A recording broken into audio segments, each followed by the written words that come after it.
Un millionnaire s'est rendu chez sa cuisinière pour la renvoyer à cause de ses retards. Mais en regardant par la fenêtre, il a fondu en larmes en voyant un petit garçon identique à son fils décédé. Le silence régnait dans les couloirs, marbrés de la demeure Moreau, vaste et majestueuse, plantée à la lisière des forêts calmes de la banlieue lyonnaise. Aucun son ne trahissait la présence de vie, hormis le tic-tac régulier de l'horloge ancienne, suspendue dans le grand hall. Jean Moreau, quadragénaire à la stature imposante et aux yeux d'un gris dur comme l'acier, avançait lentement vers son bureau. Il portait toujours ses costumes impeccablement taillés, même les jours sans rendez-vous, comme si chaque pli repassé de sa veste pouvait maintenir un semblant d'ordre dans le chaos intérieur qu'il dissimulait depuis 6 ans. Depuis là, mort de Théo, son unique fils, Jean n'avait plus ri.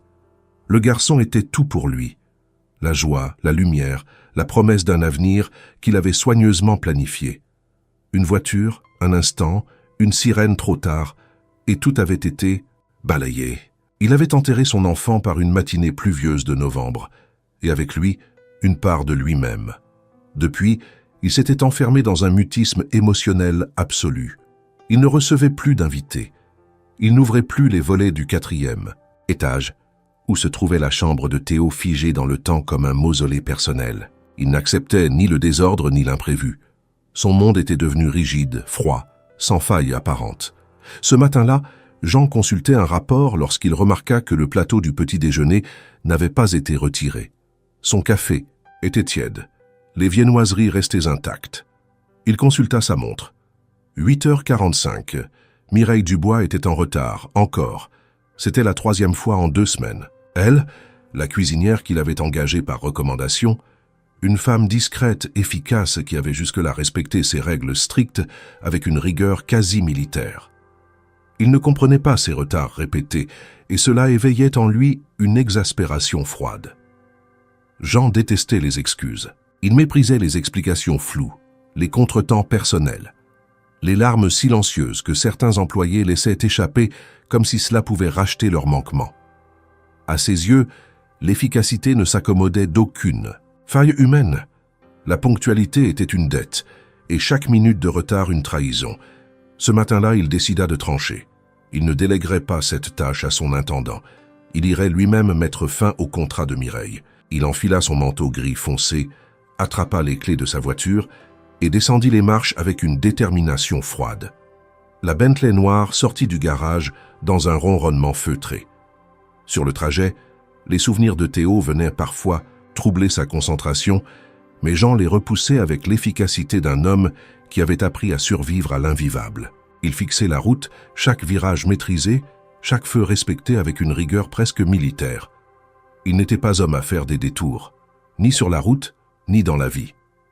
Mireille habitait dans un quartier modeste du nord de Lyon, une zone résidentielle bordée d'arbres dont les feuilles mortes colorèrent le trottoir. La maison était petite, propre, avec une haie taillée simplement et une boîte aux lettres rouillée qui penchait sous le poids du temps. Jean se gara devant la grille sans couper le moteur. Il resta un instant assis, les mains serrées sur le volant, le regard fixé sur la façade. Il allait frapper, dire ce qu'il avait à dire et partir. Aucun détour, aucune hésitation. Mais au moment où il leva la main pour ouvrir la portière, quelque chose attira son attention. Une silhouette, en mouvement, à travers la fenêtre. Il tourna lentement la tête. Dans le jardin derrière la maison, un enfant jouait. Un petit garçon, blond, énergique, riant tout seul à une aventure imaginaire qu'il vivait avec un vieux ballon et 2 bouts de bois. Jean sentit son cœur manquer un battement. Il se pencha un peu plus. Le garçon mince, vif, portait un t-shirt bleu trop grand pour lui et un short rapiécé. Mais ce n'était pas cela qui avait frappé Jean. C'était autre chose. Les traits de ce visage, la forme du menton, le regard, la manière dont il courait. Tout, absolument tout, lui rappelait Théo. Il resta figé, incapable de détourner les yeux. Le garçon sauta sur une pierre, fit semblant de s'élancer comme un super-héros, les bras levés. Jean aurait pu jurer qu'il avait vu Théo faire ce même geste dans leur jardin des années plus tôt. Il avait cet éclat dans les yeux, ce même sourire espiègle, cette joie sauvage que la mort avait volée à Jean. Sa main retomba sur ses genoux. Il n'avait plus la force de sortir. Puis la porte arrière de la maison s'ouvrit. Mireille apparut, un torchon à la main. Elle cria quelque chose au garçon que Jean n'entendit pas. Le petit se retourna, sourit encore plus grand et courut vers elle en criant « Maman !» Jean eut l'impression que l'air lui manquait. Ce mot résonna en lui comme une cloche brisée. Il ne bougea pas. Le monde autour de lui semblait s'être figé. Il ne voyait plus que cette scène, l'enfant dans les bras de sa mère, une image qui lui rappelait tout ce qu'il avait perdu et tout ce qu'il n'avait jamais osé espérer revoir. Ses mains tremblèrent légèrement sur le cuir du volant. Il resta là encore de longues secondes, absorbé avant de reprendre enfin ses esprits. Il ne savait plus pourquoi il était venu. Il ne savait plus s'il avait vraiment voulu renvoyer Mireille ou si cette décision avait été une excuse. Tout semblait irréel maintenant, comme un rêve éveillé dans lequel les frontières du passé et du présent s'étaient floutées sans avertissement. Il coupa le moteur, sortit enfin de la voiture et marcha lentement vers la porte de la maison, sans savoir que ce moment précis allait marquer le début d'un bouleversement que ni le temps ni la logique ne pourraient contenir. Jean s'approcha de la porte, le cœur battant à un rythme qu'il ne reconnaissait plus. Chaque pas lui semblait irréel, comme si ses chaussures pesaient une tonne. Il n'avait pas encore frappé, pas encore décidé ce qu'il allait dire à Mireille, mais tout son esprit restait fixé sur l'enfant. Il tentait de chasser cette idée absurde, cette pensée impensable. Ce garçon dans le jardin, il était trop semblable, beaucoup trop. Ce n'était pas une simple ressemblance. C'était un miroir vivant, une présence qui réveillait une mémoire physique, viscérale, un cri silencieux venu du fond de l'âme. Il s'arrêta sur le seuil, prêt à frapper, quand il entendit la voix de Mireille à travers la porte entr'ouverte. Elle parlait doucement, dans un ton maternel, pressé par les horaires du matin. Puis le garçon répondit, joyeux, courant, d'une pièce à l'autre. Jean resta figé, la main levée. Il connaissait ce timbre. Ce n'était pas seulement la ressemblance physique. Même la voix du petit avait cette tonalité, ce ton aigu qui faisait vibrer quelque chose de brisé, en lui. La porte s'ouvrit soudain. Mireille, les cheveux attachés à la hâte, le regard fatigué mais vif, apparut sur le seuil. Elle s'arrêta net en le voyant. La surprise fut immédiate. Elle ne s'attendait pas à une visite, encore moins à le voir là, devant sa porte, dans ce quartier populaire si éloigné de l'élégance glaciale de sa demeure. « Monsieur, Moreau ?» murmura-t-elle, visiblement déconcertée. « Est-ce qu'il y a un problème ?» Jean ouvrit la bouche, mais aucun mot n'en sortit. Son regard glissa derrière elle, vers l'intérieur de la maison. Et là, dans le couloir, le garçon apparut. Pieds nus, une cuillère dans une main et un petit bol de céréales dans l'autre, il s'arrêta en voyant l'homme en costume. Ses yeux grands ouverts rencontrèrent ceux de Jean, et ce dernier sentit un frisson lui parcourir l'échine. Ce n'était pas un rêve, ce n'était pas un mirage né du chagrin. Le garçon existait. Il était là, vivant, réel. Mireille tourna la tête pour voir ce qui accaparait l'attention de Jean. Elle sourit au petit. « Lucas, va finir ton petit déjeuner, s'il te plaît. » Mais Lucas ne bougea pas. Il observait Jean avec une curiosité tranquille. Puis, dans un élan spontané, il s'approcha lentement, posa son bol sur la table basse du salon et revint vers l'entrée. Jean ne pouvait détacher ses yeux de lui. C'était une scène déchirante. Ce garçon qui avançait, si semblable à Théo, qu'il lui sembla un instant que le temps s'était replié sur lui-même. « Bonjour, monsieur », dit Lucas avec un petit sourire timide. Jean baissa légèrement, les yeux vers lui.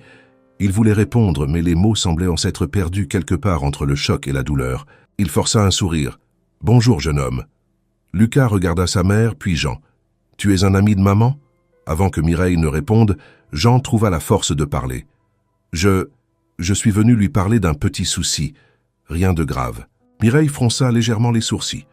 Elle comprenait que quelque chose clochait, mais elle n'insista pas. Elle invita Jean à entrer. Il refusa poliment, prétextant être pressé. Il lança alors un regard furtif vers le salon, apercevant les dessins d'enfants éparpillés sur la table, un cartable ouvert, une petite paire de chaussures au pied du canapé. C'était un monde vivant, simple, modeste, mais rempli d'une chaleur qu'il n'avait plus ressentie depuis des années. Il inspira profondément. « Je voulais juste vérifier si tout allait bien, » dit-il, la voix légèrement tremblante. « Vous avez été en retard ces derniers temps. Je me suis inquiété. Je sais que ce n'est pas habituel. » Mireille hocha la tête, soulagée que le ton soit calme. « Je suis désolé, vraiment. Lucas a eu quelques soucis de santé ces derniers jours et... Jean leva la main pour interrompre doucement. Ce n'est pas grave. Je voulais seulement m'assurer que tout allait bien. Mireille acquiesça. Elle avait l'air soulagée mais aussi intriguée. Il y avait dans les yeux de son employeur une expression qu'elle n'avait jamais vue. Pas de colère, pas de froideur. Quelque chose d'autre. Un trouble qu'elle ne parvenait pas à nommer. « Merci de votre compréhension », dit-elle enfin. Jean recula d'un pas, puis regarda une dernière fois Lucas, qui était maintenant retourné vers ses jouets. Il leva la main pour lui dire au revoir. Le garçon répondit avec un geste enthousiaste, avant de s'asseoir sur le tapis, absorbé par une construction de Lego. Jean remonta dans sa voiture en silence. Une fois assis, il ne démarra pas tout de suite. Il resta là, les mains sur le volant, à regarder à travers le pare-brise. Le monde autour de lui semblait inchangé, mais en lui, tout avait basculé. Ce n'était pas une simple coïncidence. Ce garçon, Lucas, avait ravivé une blessure ancienne avec une intensité qu'il n'aurait jamais cru possible. Il n'arrivait pas à se convaincre que c'était juste une ressemblance. Le cœur ne mentait pas.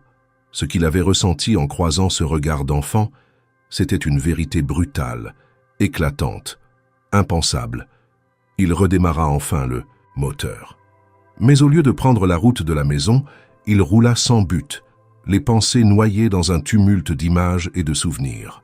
Théo courant dans le jardin, Théo construisant des châteaux, Théo riant courant vers lui, et maintenant Lucas. Lucas avec ce même rire, cette même lumière, un prénom, un sourire, une voix, et voilà que les fondations d'une certitude de 6 ans s'effondraient sans un bruit. Jean rentra chez lui plus tard que prévu. La lumière grise de l'après-midi glissait lentement sur les murs pâles de sa demeure, s'épaississant dans les recoins comme une brume silencieuse. Il passa la grille sans même s'en apercevoir, salua mécaniquement l'intendant qui ouvrit la porte, puis traversa le vestibule comme une ombre. Le plateau du déjeuner, toujours posé sur le guéridon du salon, attendait d'être débarrassé. Il n'y prêta aucune attention. Tout son esprit restait prisonnier de cette scène qu'il venait de quitter.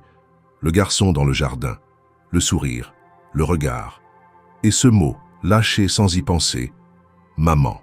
Il se revoyait figé, debout devant la maison de Mireille, luttant pour cacher le tremblement dans sa voix, incapable de trouver les mots qu'il était venu prononcer. Il se servit un verre d'eau, mais ne le but pas. Il resta debout dans la cuisine, les yeux dans le vide. Il s'interrogeait. Il tournait les faits dans son esprit comme un puzzle dont les pièces ne devraient pas s'emboîter, mais qui pourtant commençait à former une image. Lucas. Ce prénom revenait sans cesse, Lucas. Il avait une consonance douce, familière, mais aussi douloureusement étrangère. Jean n'avait jamais entendu ce nom dans son entourage proche. Et pourtant, à l'instant où l'enfant l'avait prononcé, il avait ressenti une résonance étrange, un écho venu du passé. Il monta à l'étage, traversa le long couloir, du premier palier, et s'arrêta devant la porte du bureau.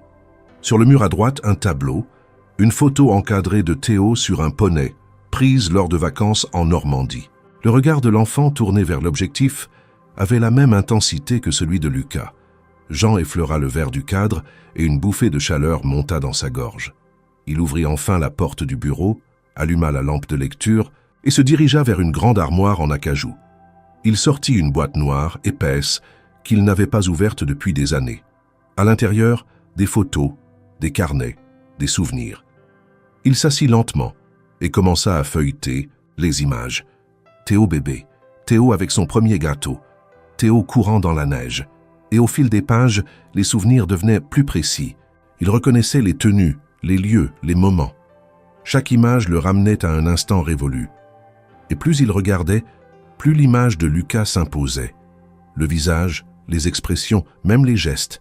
Il n'y avait pas de doute. Les 2 enfants se ressemblaient comme 2 gouttes d'eau. Il ferma la boîte brusquement. Ce n'était plus de la nostalgie, c'était autre chose. Une certitude rampante, effrayante. Il se leva, fit quelques pas, puis s'arrêta net. Un détail venait de lui revenir. Mireille. Elle n'avait pas toujours été cuisinière. Elle avait travaillé autrefois dans l'une de ces sociétés. Il s'en souvenait à peine. Un contrat temporaire, peut-être 6 ou 8 mois. Il n'y avait prêté aucune attention à l'époque. Mais maintenant, tout prenait un sens nouveau. Il retourna au bureau, alluma son ordinateur et se connecta au système interne de gestion du personnel. Il lança une recherche par nom. Dubois. Plusieurs résultats. Il affina par prénom Mireille. Un seul dossier apparut. Il cliqua. Le cœur battant, il lut « Embauché en contrat à durée déterminée pendant 6 mois, affecté au service administratif d'une filiale de la holding. Date de début, janvier. Date de fin, fin juin. Année, 7 ans plus tôt. » Jean sentit un frisson lui parcourir l'échine. Lucas avait 6 ans.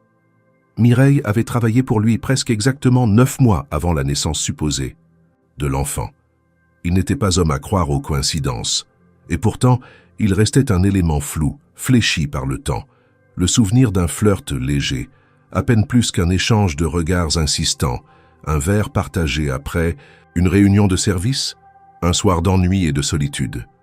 Il se souvenait d'avoir croisé plusieurs fois une jeune femme aux yeux discrets et à la voix douce. Et maintenant, il se demandait si cette femme n'avait pas été Mireille. Il tenta de reconstituer le puzzle mentalement, pièce par pièce, le prénom du garçon, la ressemblance frappante, le calendrier, ce souvenir enfoui d'une nuit peut-être oublié, et la distance de Mireille, sa manière de toujours éviter les discussions personnelles, comme si elle gardait précieusement une vérité qu'elle ne voulait pas partager. Jean sentit monter en lui une émotion confuse. Espoir, colère, doute, et au-dessus de tout une peur viscérale. Et si Lucas était son fils? Et si ce garçon, qu'il avait failli ignorer en renvoyant sa mère pour un retard, était le fruit d'une vie qu'il avait laissé passer sans le savoir? Il resta assis là des heures durant, dans le silence de son bureau, à observer le vide. Tout en lui vacillait. Sa logique, sa rigueur, son armure soigneusement construite depuis la mort de Théo. Ce garçon remettait tout en question. Il n'avait pas dormi, il ne voulait pas fermer les yeux. Car s'il rêvait, ce serait encore pire. Il voulait rester réveillé. Il voulait se souvenir et surtout, il voulait comprendre. Le lendemain matin, Jean se leva avant l'aube. Il n'avait presque pas dormi. Le poids des révélations possibles, des souvenirs qui se pressaient aux portes de sa mémoire, l'avait tenu éveillé toute la nuit. Il errait dans la maison comme un fantôme, incapable de retrouver sa routine glaciale. Pour la première fois depuis des années, le silence des couloirs lui pesait. Il fixait les tableaux, les portes closes, les fenêtres encore couvertes de rideaux épais. Même les horloges semblaient battre un rythme différent, comme si le temps lui-même s'était mis en attente. Il prit un café noir, amer, sans sucre, et resta debout près de la grande baie vitrée du salon. Les premières lueurs du jour filtraient à travers les branches nues des arbres. Il pensait à Lucas. Ce prénom continuait à résonner en lui comme une vérité suspendue. Et la ressemblance avec Théo n'était plus une simple coïncidence. Elle devenait une évidence obsédante. Plus il s'en souvenait, plus les gestes du garçon, son regard, sa voix, s'entremêlaient au souvenir de son propre fils. Mais, plus encore, c'était ce sentiment irrationnel qu'il avait éprouvé en présence de l'enfant, ce frisson d'intuition pure qui refusait de le quitter. Il décida alors de ne plus attendre. S'il y avait une vérité à découvrir, elle ne viendrait pas en contemplant les ombres du passé. Il fallait creuser, chercher, assembler ce qui avait été brisé. Jean commença par contacter son ancien directeur des ressources humaines sous prétexte d'une vérification de routine. Il demanda des dossiers anciens, notamment ceux liés aux employés temporaires de la filiale de Bourg-en-Bresse, là où Mireille avait travaillé. Il exigea les feuilles de présence, les dates exactes de congé, les détails administratifs, tout ce qui pourrait lui offrir un point d'ancrage. Dans l'après-midi, il reçut les documents par courrier sécurisé. Il les ouvrit d'un geste fébrile. Les dates étaient là imprimées noir sur blanc. Embauche de Mireille Dubois, début janvier. Fin de contrat, 28 juin. Année, exactement 7 ans auparavant. Jean s'appuya contre le dossier de son fauteuil, les yeux fixés sur les chiffres. Lucas avait 6 ans. L'écart correspondait parfaitement à une grossesse commencée à la fin du contrat. Il se rappelait maintenant quelques détails flous, un pot de départ, une jeune femme qui n'avait pas dit un mot, des regards fuyants. Il retourna dans la pièce où il gardait les albums photos de Théo, et pour la première fois depuis des années, il s'autorisa à tout ouvrir. Il sortit les albums, les cassettes, les carnets de croquis. Il voulait voir, il voulait comparer. Théo a 2 ans, Théo a 3 ans. Chaque image lui arrachait une bouffée de douleur, mais il continuait. Il trouvait dans les gestes de Théo des échos évidents de ceux de Lucas, même manière de pencher la tête en dessinant, même rictus concentré quand il tenait un objet, délicat, et surtout cette lumière dans les yeux. Jean se souvenait aussi du jour où Théo était tombé dans les escaliers. Il avait eu une cicatrice légère au-dessus du sourcil gauche. Jean, la veille, avait aperçu chez Lucas une petite marque au même endroit. Était-ce le hasard? Une blessure banale chez un enfant de cet âge? Ou bien autre chose? Plus il plongeait dans les souvenirs, plus il voyait le fil invisible se tendre entre les deux garçons. Il tenta de se rappeler plus précisément son interaction passée avec Mireille. Il se souvenait d'une réunion en petit comité, d'un soir où, après le départ des cadres supérieurs, ils avaient partagé un verre de vin. Il avait été vulnérable cette nuit-là. Sa femme venait de quitter la ville pour un déplacement médical avec Théo, et lui, fatigué, seul, avait été plus loquace qu'à l'accoutumée. Il se souvenait de la lumière tamisée, de la musique légère, et d'un rire discret, celui d'une femme attentive. Et si cela avait été cette nuit-là? Une nuit dont ni lui ni elle n'avaient jamais parlé, une nuit peut-être volontairement oubliée? Il n'avait jamais songé à cette possibilité, jamais imaginé que cela puisse avoir une suite. Il n'avait pas cherché à recontacter Mireille après la fin de son contrat. Il avait repris sa vie, occupé, distant, jusqu'à la mort de Théo qui avait tout détruit. Et pendant tout ce temps, ailleurs dans la ville, un enfant grandissait peut-être, son enfant, sans qu'il en sache rien. Jean passa le reste de la journée enfermé dans son bureau, entre les papiers, les souvenirs et les hypothèses. Il nota sur un carnet toutes les dates importantes, la période du contrat de Mireille, la naissance probable de Lucas, les mois critiques. Tout concordait trop bien. Il était désormais convaincu que ce n'était pas un enchaînement d'événements fortuits. Mireille savait, ou du moins elle avait su. Elle avait choisi de garder le secret. Avait-elle eu peur? Avait-elle voulu épargner Théo? Avait-elle cru qu'un homme aussi rigide, aussi replié sur lui-même, ne pourrait jamais accueillir un second enfant? Il pensait à Lucas, à son regard, lorsqu'il l'avait vu. Il se demandait s'il avait ressenti la même chose. Cette étrange reconnaissance, ce lien instinctif que les mots ne peuvent expliquer. Jean ne savait pas encore ce qu'il allait faire. Il n'était pas prêt à confronter Mireille, pas encore. Il voulait l'observer, comprendre ses silences. Il voulait approcher Lucas, lui parler sans rien brusquer, pas pour confirmer une suspicion, mais pour entendre, voir, sentir de ses propres yeux. Le passé avait laissé une cicatrice que Jean croyait éternellement fermée. Mais ce garçon, ce petit être si semblable à celui qu'il avait perdu, avait rouvert cette plaie d'un simple sourire. Le passé n'oubliait pas. Il attendait, patient, dans les replis du cœur. Et maintenant, il réclamait ses réponses. Le jour suivant, Jean se leva sans réveil. Son esprit, agité par 1000 pensées, avait à peine goûté au sommeil.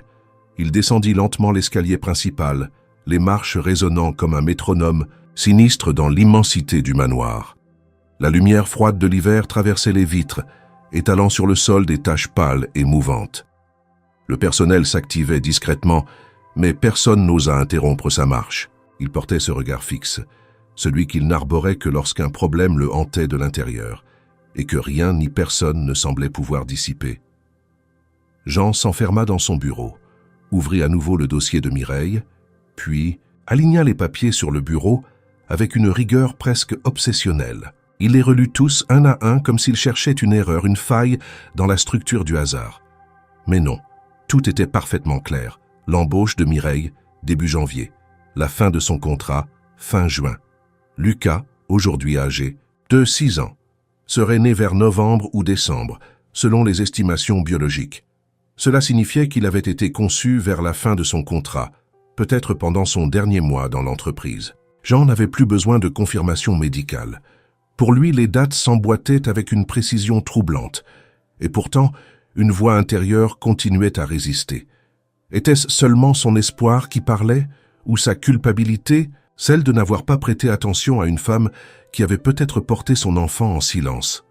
Le doute, même dans l'ombre de la certitude, le rongeait.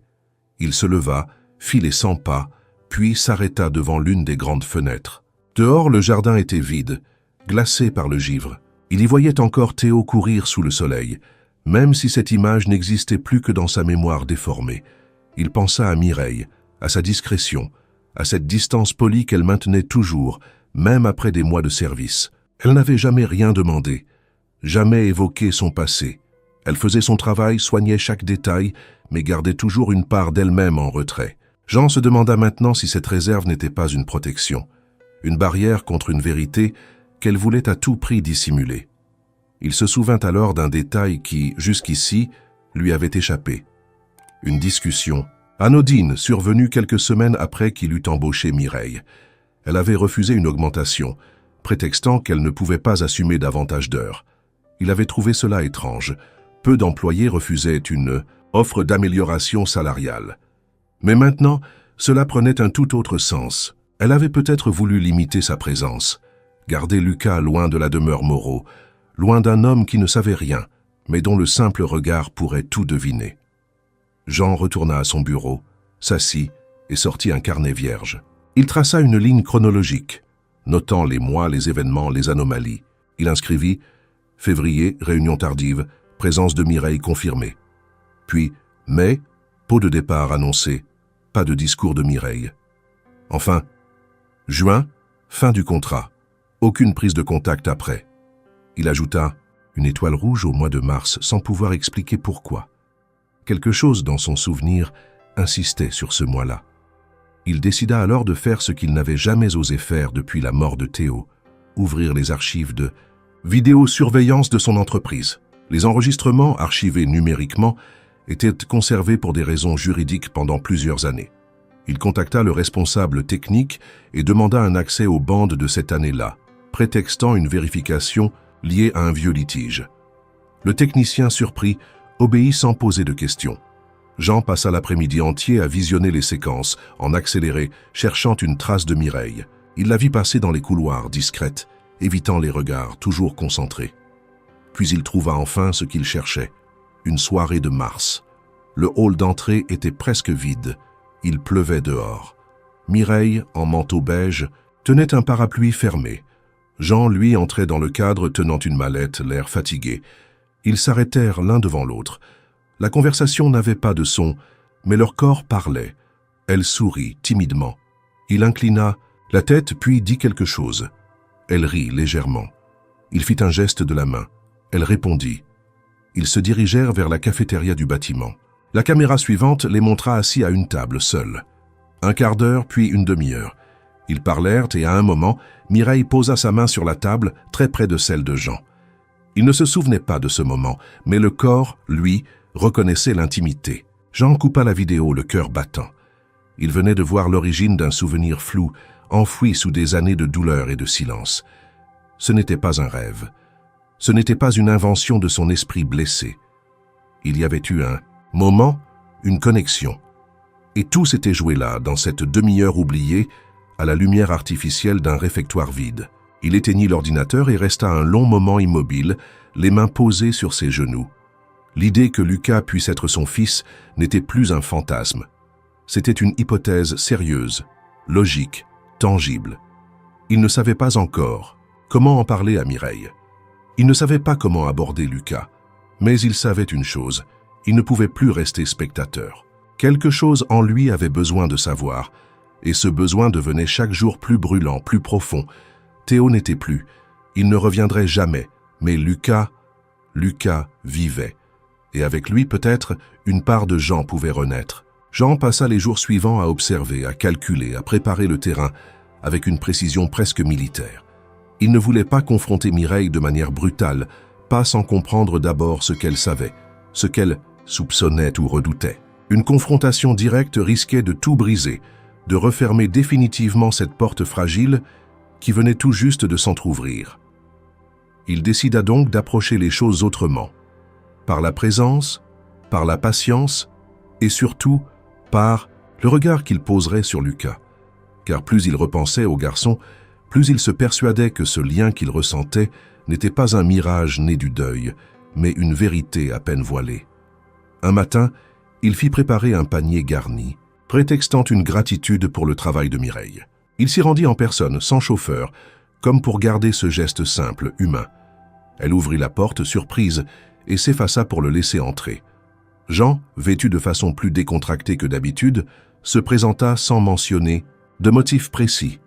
Il parla du froid, du temps qui changeait, du travail. Lucas, entendant la voix de sa mère, arriva en courant depuis le salon et s'arrêta net en voyant Jean. « Bonjour, monsieur Jean », lança-t-il avec enthousiasme. Jean sourit sincèrement. « Bonjour, Lucas. Tu te souviens de moi ?»« Oui, tu es venu quand j'étais en pyjama », répondit l'enfant avec naturel. Mireille esquissa un rire discret, un peu tendu. Jean s'agenouilla légèrement pour être à hauteur du garçon. « Tu aimes lire ?» demanda-t-il. Lucas hocha la tête. « Beaucoup.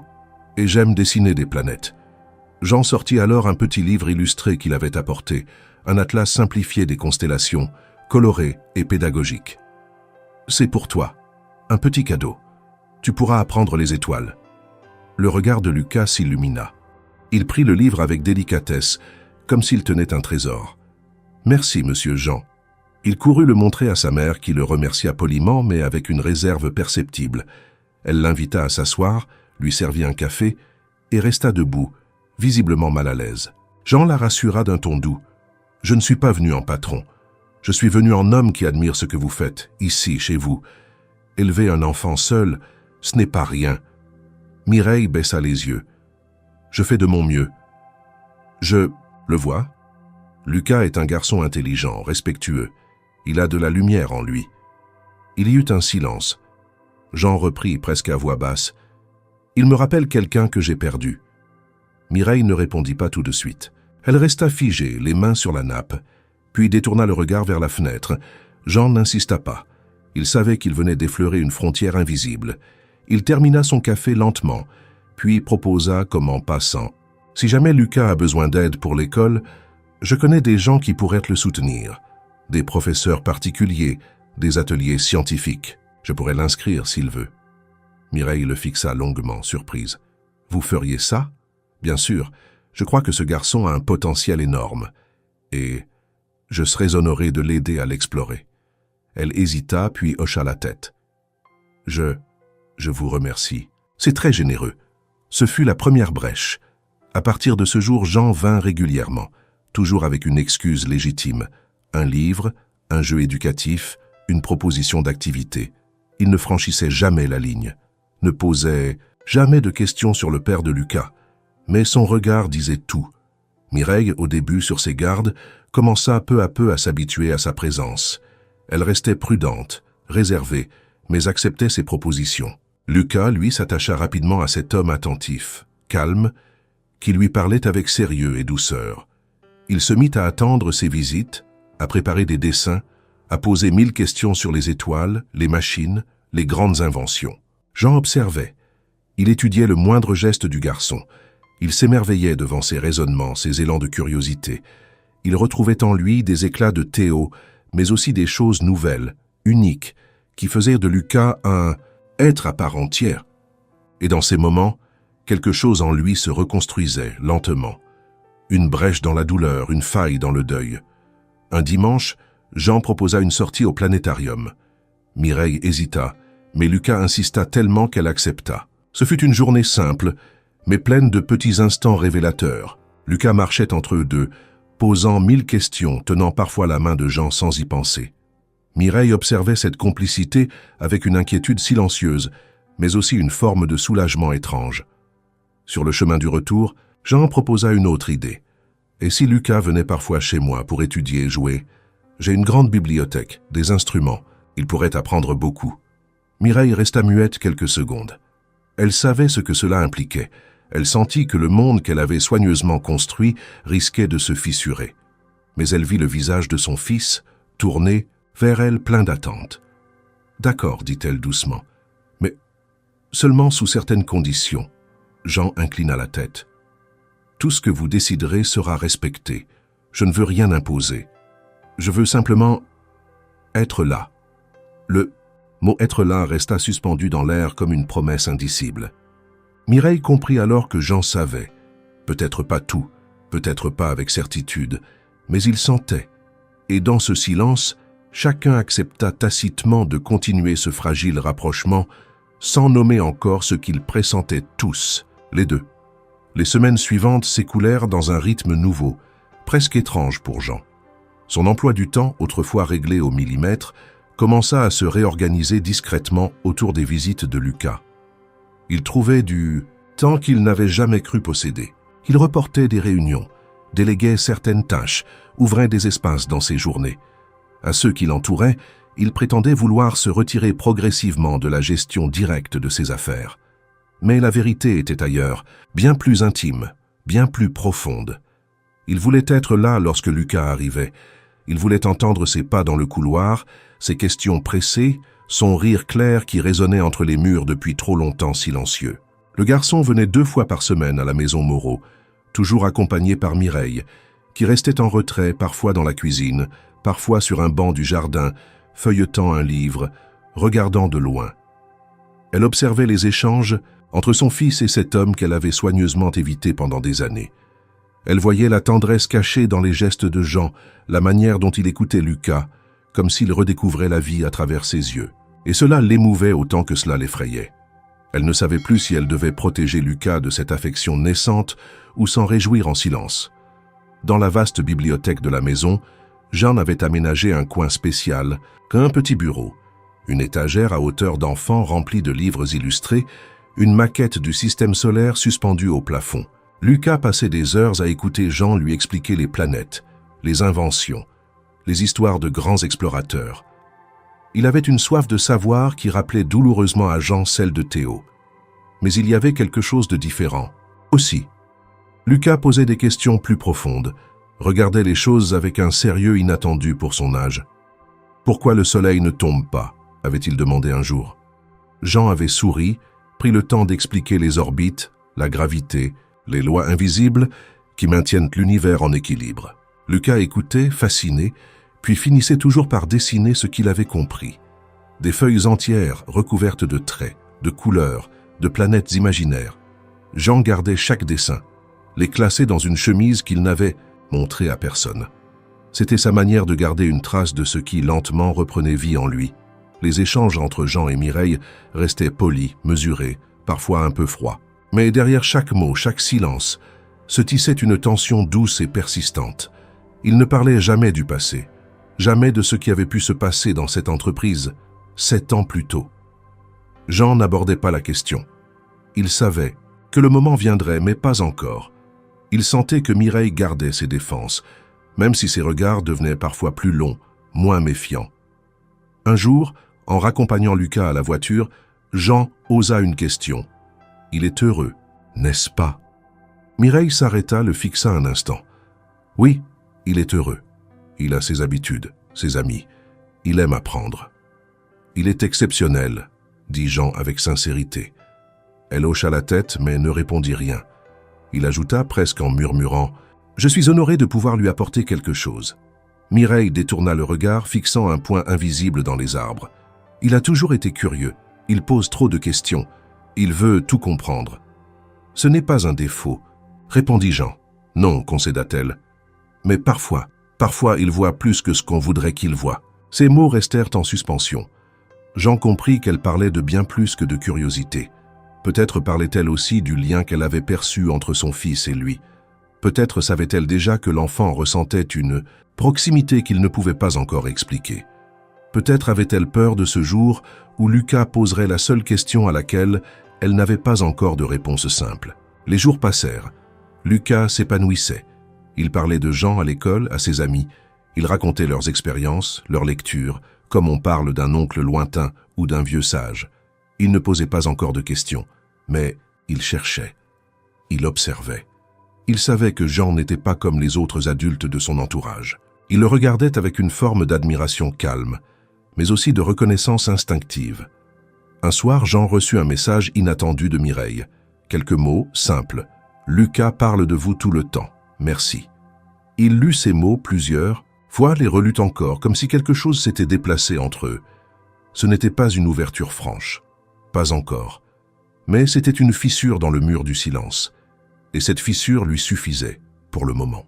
Il monta dans l'ancien grenier, ouvrit les malles où étaient rangées les affaires de Théo.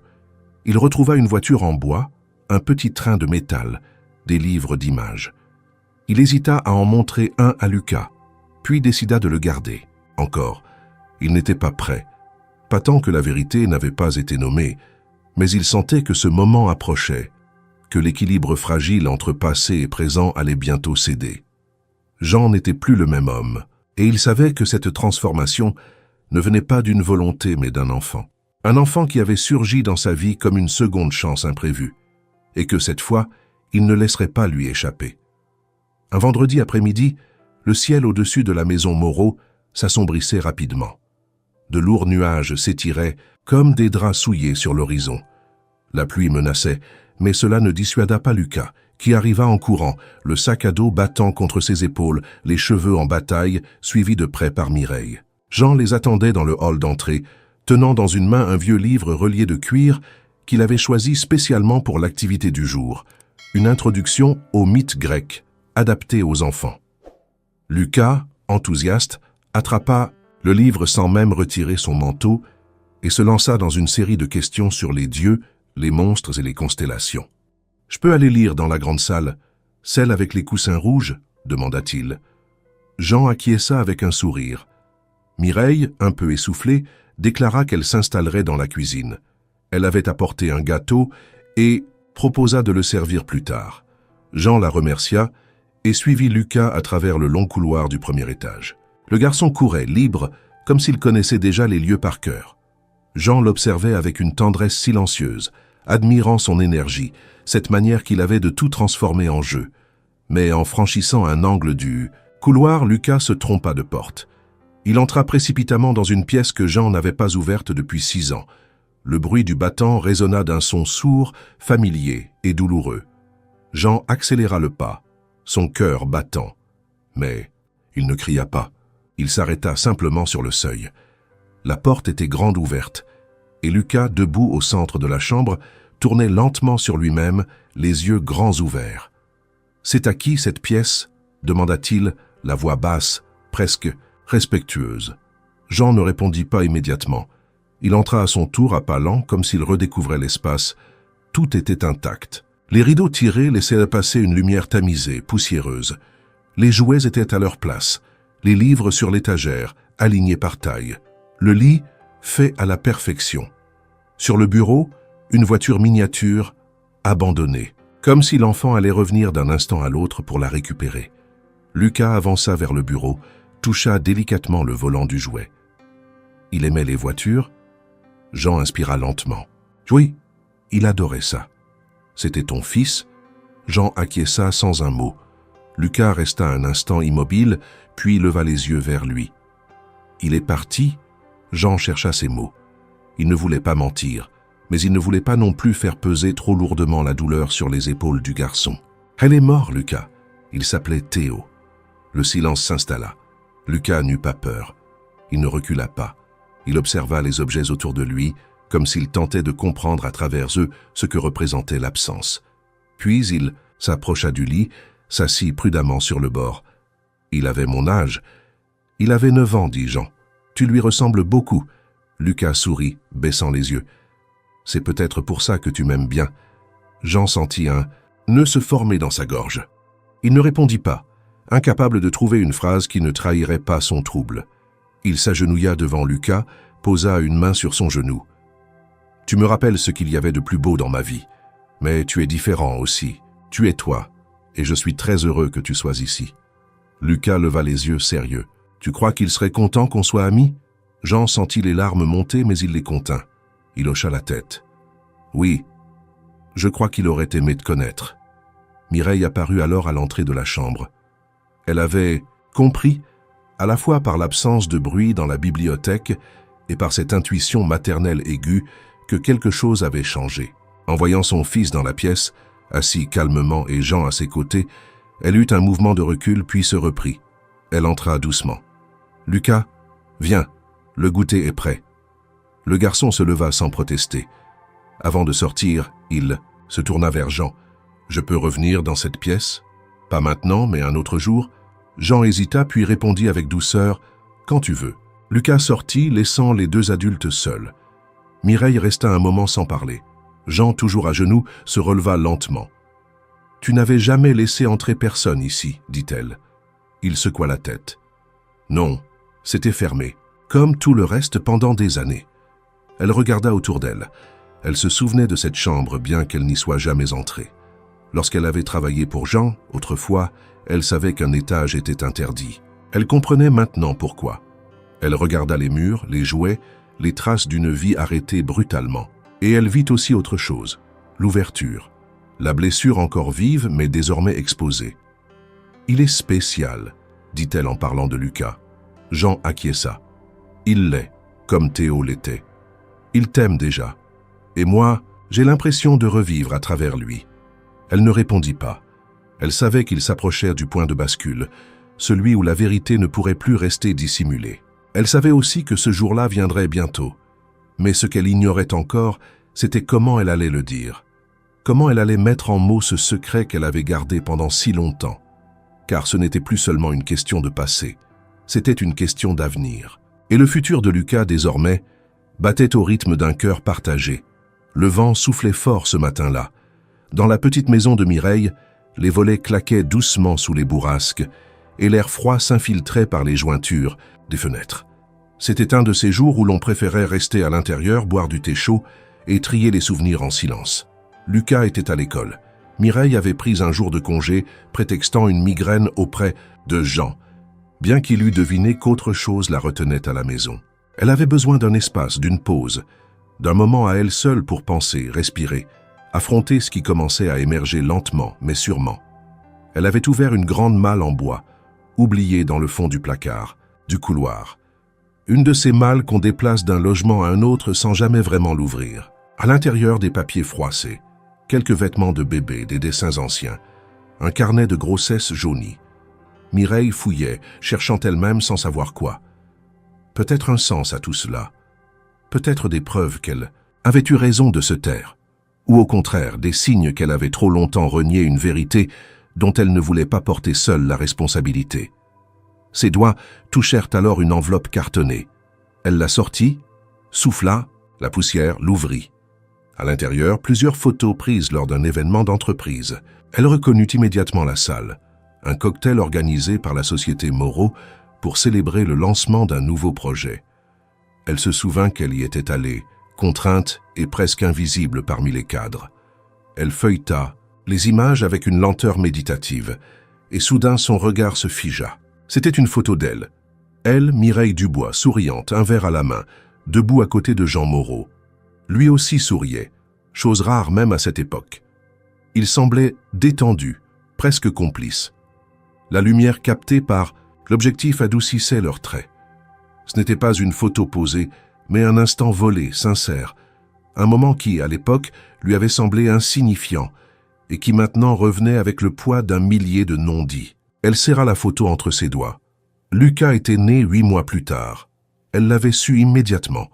Elle n'avait pas eu besoin de tests, de confirmation.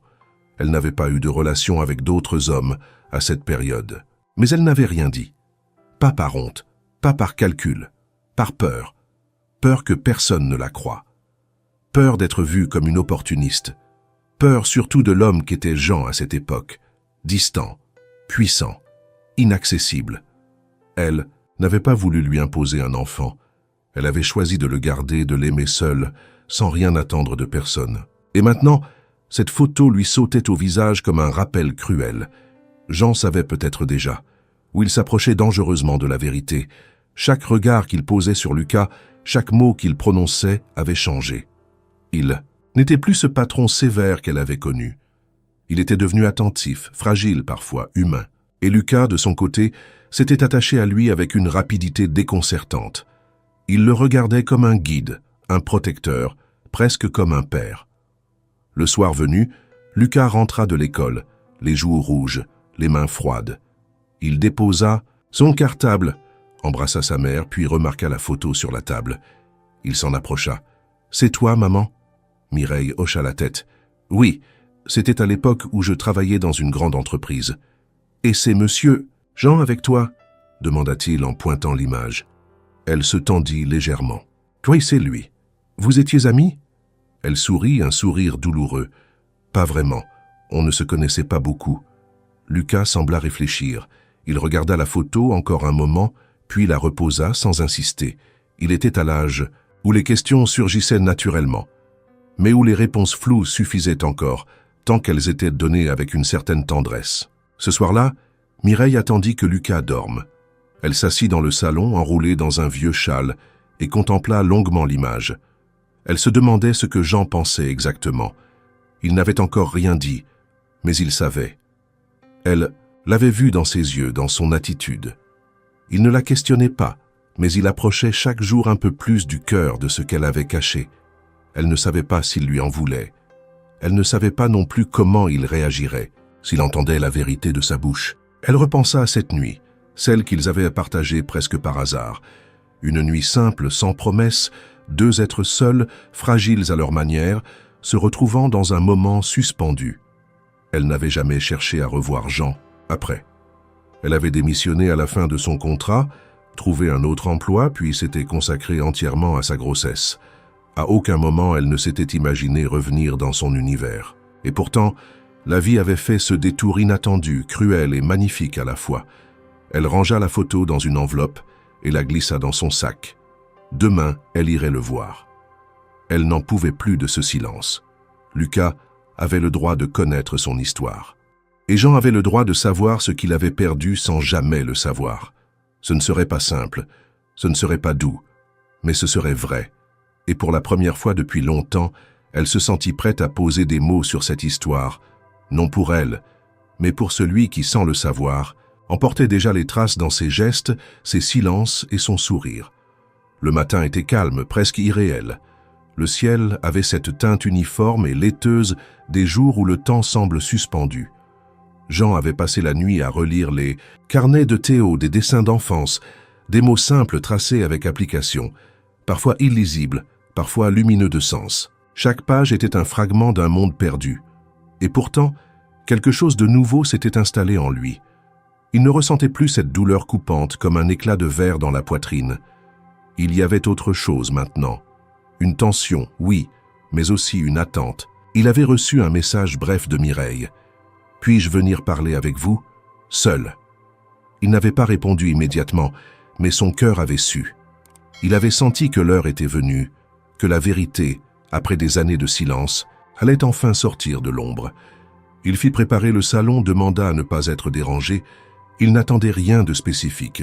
Il ne voulait pas construire de scénario dans son esprit. Il voulait simplement écouter. Lorsque Mireille arriva, elle était vêtue simplement, sans phare. Elle tenait son sac à deux mains, serré contre elle. Son visage était tendu, mais ses yeux déterminés. Jean lui ouvrit lui-même, l'accueillit d'un hochement de tête, puis l'invita à s'asseoir. Aucun d'eux ne parla pendant plusieurs minutes. Le silence s'installa comme un troisième personnage dans la pièce. Ils se regardèrent, et dans ce regard, il y avait l'écho de tout ce qui n'avait jamais été dit. « Vous savez, » commença Mireille d'une voix basse, « que Lucas vous ressemble. » Jean ne répondit pas tout de suite. Il laissa ce constat flotter dans l'air. « Oui, » dit-il simplement. « Je l'ai vu dès le premier instant. » Mireille hocha la tête, puis sortit une enveloppe de son sac. Elle la posa sur la table entre eux. Jean la prit, l'ouvrit. Il reconnut immédiatement la photo, celle du cocktail, prise des années plus tôt. Il se vit à côté d'elle, souriant. Il se souvint enfin, avec une netteté presque douloureuse. Le verre partagé, la soirée prolongée, la fragilité dans ses gestes, et le silence du lendemain, le vide qui avait suivi. « Je suis tombée enceinte peu de temps après, » dit-elle. Elle parlait sans détour, avec une gravité tranquille. « Je n'ai jamais cherché à vous contacter. Je n'ai jamais voulu quoi que ce soit de vous, ni argent, ni position. J'ai fait ce choix seul, parce que j'avais peur, parce que je ne vous connaissais pas assez, et parce que vous étiez déjà père à l'époque. » Jean serra la photo entre ses doigts. Il ne bougea pas, mais tout son corps vibrait d'une tension nouvelle. « Pourquoi maintenant ?» demanda-t-il. Mireille inspira profondément. « Parce que Lucas vous aime, parce que vous êtes déjà dans sa vie, et parce que je vois chaque jour ce lien se renforcer. Je ne peux plus le nier. Il sent qu'il y a quelque chose, et il mérite de savoir. » Jean releva les yeux vers elle. Il cherchait à percevoir dans ses traits la vérité, non celle des mots, mais celle du cœur. Il n'y avait ni mensonge, ni manipulation. Seulement une femme droite, usée par le silence, et prête à affronter les conséquences de son choix. « Est-ce que vous avez douté À un moment, demanda-t-il. Jamais, répondit-elle. Je savais que c'était vous. J'ai porté ce secret parce que je croyais que c'était mieux. Pour lui, pour vous, pour moi. Jean se leva, fit quelques pas dans la pièce. Il se dirigea vers la fenêtre, regarda le jardin nu. Il se sentait à la fois vidé et empli, comme si quelque chose en lui se remettait à circuler. Il n'éprouvait pas de colère, ni de soulagement. Ce qu'il ressentait était plus complexe, plus ancien. Un mélange de regret, de joie contenue et surtout d'un vertige immense. « Est-ce qu'il sait ?» demanda-t-il sans se retourner. « Non, je ne lui ai jamais parlé de son père. Je disais que c'était une histoire compliquée, qu'il n'avait pas été là, mais qu'il n'était pas un mauvais homme. Elle a le droit de savoir. » Mireille acquiesça. « Oui, mais je voulais que ce soit clair entre nous d'abord. Je voulais que vous sachiez que je n'attends rien. Je ne cherche pas à vous imposer une place, seulement à vous dire la vérité, et à vous laisser décider. » Jean revint vers elle. Il s'assit, cette fois plus près. Ses mains étaient posées à plat sur ses genoux. Il parlait plus doucement maintenant. « Ce que je veux, c'est être là, pour lui.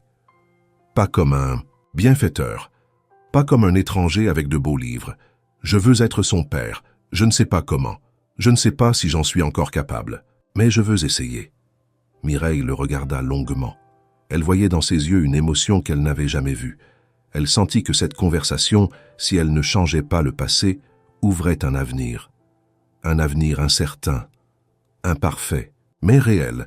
« Il faudra y aller doucement, dit-elle. Il est sensible, il ressent tout, et il pose des questions qu'on ne sait pas toujours répondre. Je lui dirai la vérité, à sa mesure, avec des mots simples, mais vrais. » Ils restèrent là, côte à côte, silencieux à nouveau. Pas un silence de gêne cette fois, un silence plein, chargé. Jean savait que rien ne serait facile, qu'il ne pourrait jamais rattraper les années perdues. Mais pour la première fois depuis la mort de Théo, il se sentait vivant. Non pas à cause d'une nouvelle chance, mais parce qu'il avait trouvé un fils, un enfant qu'il n'avait jamais cherché, mais qui, en venant vers lui, avait rallumé une lumière qu'il croyait éteinte à jamais. Jean passa les jours suivants dans un état étrange, entre euphorie contenue et vertige émotionnel. Il revivait la conversation avec Mireille en boucle dans son esprit, s'accrochant à chaque mot, à chaque nuance de silence. Il ne l'avait pas revue depuis cet échange décisif, comme s'ils avaient instinctivement compris qu'un espace de réflexion était nécessaire. Mais le lien entre eux n'avait pas été rompu. Au contraire, il s'était affermi dans l'absence comme un pont qui désormais ne pouvait plus être effacé. Dans la grande maison vide, Jean se surprenait à penser à l'avenir, pas à ses affaires, ni à ses investissements, mais à Lucas, à ce qu'il pouvait lui offrir, non pas matériellement, mais humainement. Il se rappelait les jours avec Théo, les matins passés à lui faire réciter ses poésies, les soirées à construire des circuits de train sur le parquet du salon. Il s'était souvent demandé ce qu'il aurait changé s'il avait su que le temps était compté. Et voilà qu'un autre enfant lui était offert, sans qu'il l'ait mérité, sans qu'il l'ait prévu. Un soir, alors qu'il écrivait dans un carnet une habitude nouvelle née de ce bouleversement intérieur, il décida de partir quelques jours. Il avertit son personnel, repoussa ses rendez-vous, s'isola dans sa maison de campagne, au pied des collines du Beaujolais. Là, entouré de silence et de pain, il marcha longuement, lut, relut les lettres de Théo, les dessins de Lucas. Il prit le temps de confronter ses sentiments sans fuir. Il pensait aussi à Mireille, à sa solitude choisie et assumée, à sa force discrète. Il comprenait maintenant qu'elle n'avait pas agi par orgueil ni par peur, mais par amour.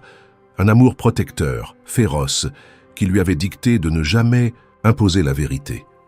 Elle avait préféré le silence au risque de troubler une vie qu'elle croyait figée.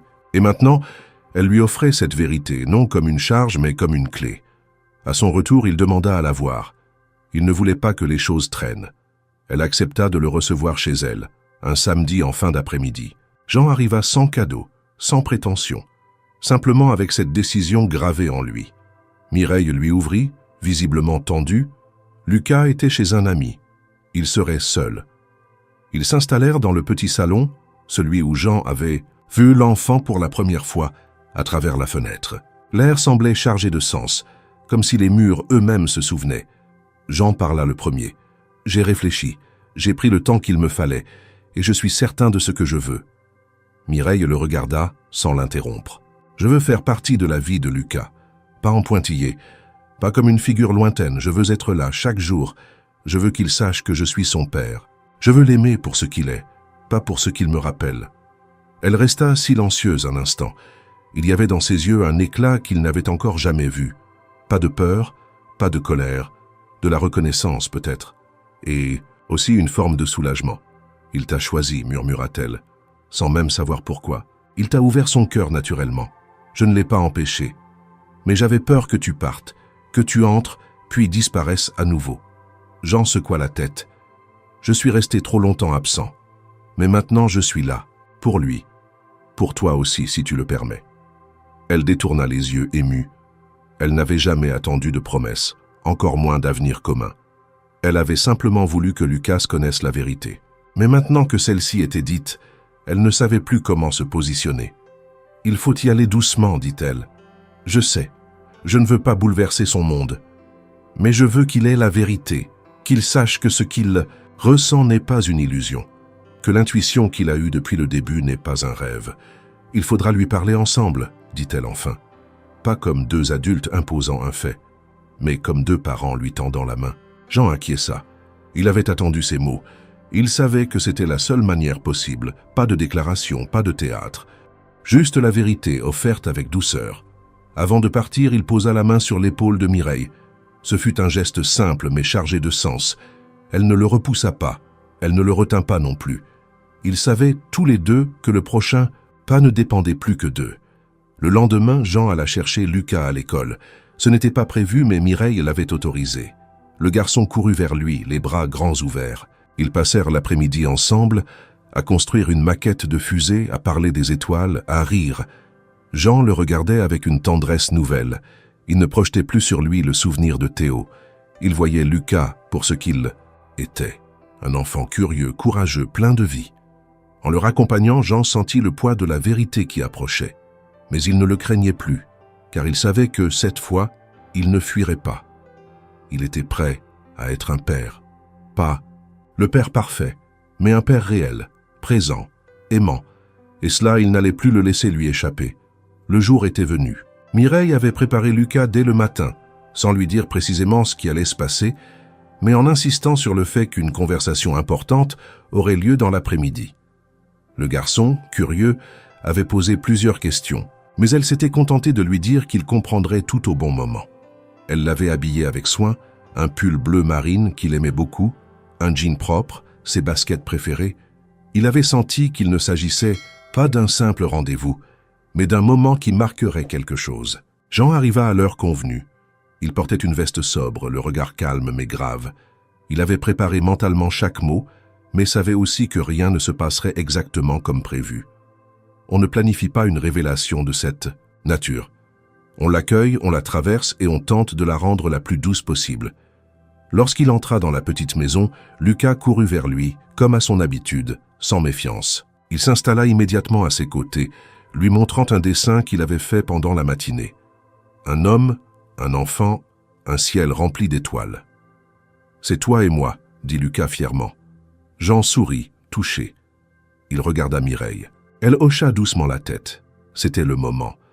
Ils s'installèrent tous les trois dans le salon. Jean demanda à Lucas de s'asseoir entre eux. Il le regarda un instant, puis prit une inspiration lente. « Lucas, tu sais que j'aime passer du temps avec toi et que je suis très heureux à chaque fois qu'on se voit. » Le garçon acquiesça, le regard sérieux. Il sentait que ce que Jean allait dire était important. « Il y a quelque chose que je veux te dire, quelque chose que ta maman et moi avons gardé pour plus tard parce que ce n'était pas facile à expliquer. » Lucas se tourna vers sa mère. Elle lui sourit, posant une main sur son épaule. « C'est quelque chose de vrai, mon cœur. Quelque chose que tu as le droit de savoir. » Jean continua, la voix posée mais chargée d'émotion. « Lucas, je suis ton père. » Le silence qui suivit fut dense, presque palpable. Le garçon cligna plusieurs fois des yeux, comme pour s'assurer qu'il avait bien entendu. Puis il regarda à nouveau sa mère, comme pour confirmer. Elle hocha lentement la tête, les yeux brillants. « C'est vrai ?» demanda-t-il, sa voix un peu plus aiguë. « Oui » répondit Mireille. « C'est vrai. » Lucas ne pleura pas, il ne cria pas, il ne se leva pas. Il resta assis, les mains posées sur ses genoux. Il semblait digérer l'information, pièce par pièce. Puis il regarda Jean longuement. « Depuis quand tu le sais ?»« Depuis peu, admit Jean, mais je crois que, quelque part, je l'ai senti dès le début. Il y avait quelque chose en toi, quelque chose que je reconnaissais sans savoir pourquoi. » Lucas fronça les sourcils. « Et toi, maman, tu savais depuis toujours ?»« Oui, dit-elle, mais j'ai eu peur, peur de bouleverser ta vie, peur que Jean ne veuille pas de toi, peur qu'il parte. » Le garçon baissa les yeux, puis il souffla.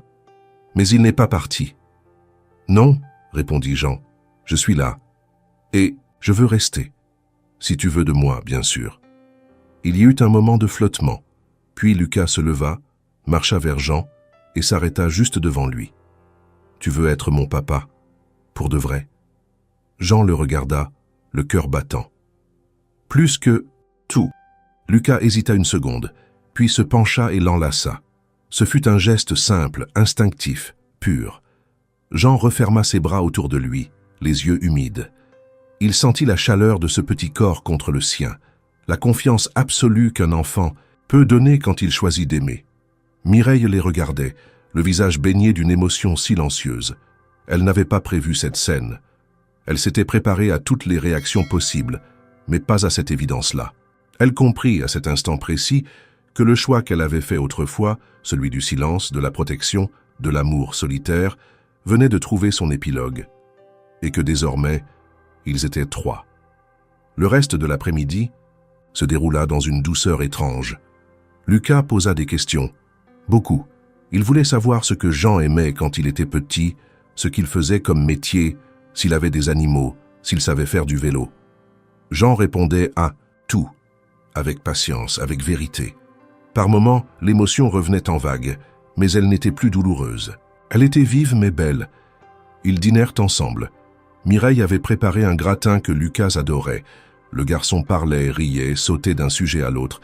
Et pour la première fois depuis des années, Jean rit aussi. Un rire plein, vrai, presque oublié. Un rire qui déliait les douleurs anciennes, qui ouvrait une brèche lumineuse dans le cœur refermé de l'homme qu'il avait été. Lorsque Jean rentra chez lui ce soir-là, le silence de sa maison ne lui parut plus, aussi pesant. Il marcha jusqu'à la chambre de Théo. Il l'ouvrit sans crainte.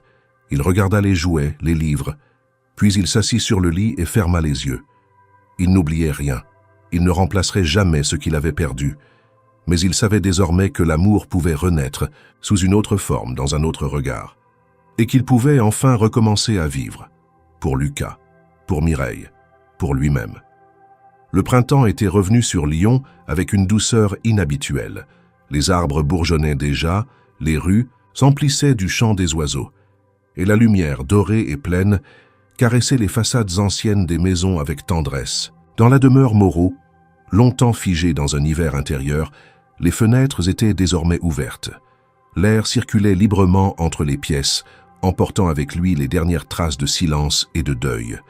Jean, vêtu simplement, parcourait la maison en observant les changements, petits mais symboliques, qui avaient transformé son univers depuis l'arrivée de Lucas.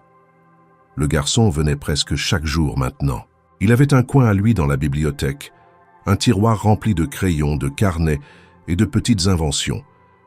Il connaissait les pièces par cœur, appelait chaque domestique par son prénom et avait même apprivoisé le vieux chien que Jean avait adopté sur un coup de tête, quelques mois plus tôt. Le matin, on entendait sa voix résonner dans les couloirs, ses pas légers, son rire franc. La maison avait repris vie à travers lui, non pas en remplaçant Théo, mais en donnant un nouveau sens à cette absence. Un samedi, Mireille arriva plus tôt que d'habitude. Elle portait une boîte dans les bras. Jean, intrigué, vint l'accueillir. À la porte. « Ce n'est pas grand-chose, dit-elle, mais Lucas voulait faire ça depuis des semaines. » Ils ouvrirent la boîte ensemble dans le salon. À l'intérieur, un cadre en bois clair fait main. Et dans le cadre, une photo. Lucas, Jean et Mireille, souriant, assis sur un banc du jardin, prit un jour de soleil éclatant. C'était la première photo des trois. Le cliché avait été pris par l'un des jardiniers, sur demande discrète de Lucas. Jean resta longtemps à la contempler. Il y avait dans cette image une lumière nouvelle. Quelque chose d'authentique, de simple et de bouleversant. Il voulait qu'elle soit accrochée ici, dit Mireille. Jean hocha la tête. Il appela le majordome et demanda qu'on l'accroche dans le salon principal, à côté du grand miroir. Le cadre fut fixé en fin de matinée. Lucas, lorsqu'il entra et vit la photo accrochée, sourit avec fierté. « Comme ça, même quand on n'est pas là, on est ensemble », dit-il. Jean s'agenouilla à sa hauteur, l'embrassa sur le front. Il ne répondit rien, mais son regard en disait long. Dans ce portrait, il ne voyait pas seulement une image figée, il y voyait un avenir, une rédemption, une promesse tenue. Au fil des mois, la relation entre Jean et Mireille s'était transformée, lentement sans brusquerie. Ils n'avaient pas mis de mots sur ce qu'ils construisaient, mais chacun des gestes quotidiens, des silences partagés, des regards échangés, racontait une histoire d'union, d'écoute, de soutien. Ils étaient devenus partenaires, parents, compagnons d'un chemin imprévu. Il n'y avait pas eu de déclaration, pas de grands bouleversements romantiques. Mais il y avait l'essentiel, la constance, la présence, la confiance. Lucas grandissait vite. Il posait des questions sur Théo parfois. Jean lui parlait de son frère avec sincérité, sans excès de tristesse. Il lui racontait les jeux, les rêves, les aventures. Lucas écoutait attentivement, avec cette sensibilité particulière qui le caractérisait. Il savait qu'il n'était pas là pour remplacer quelqu'un. Il savait qu'il était lui, Lucas, aimé pour ce qu'il était, accepté dans toute son unicité. Et cela suffisait. Un jour de mai, Jean reçut une lettre manuscrite.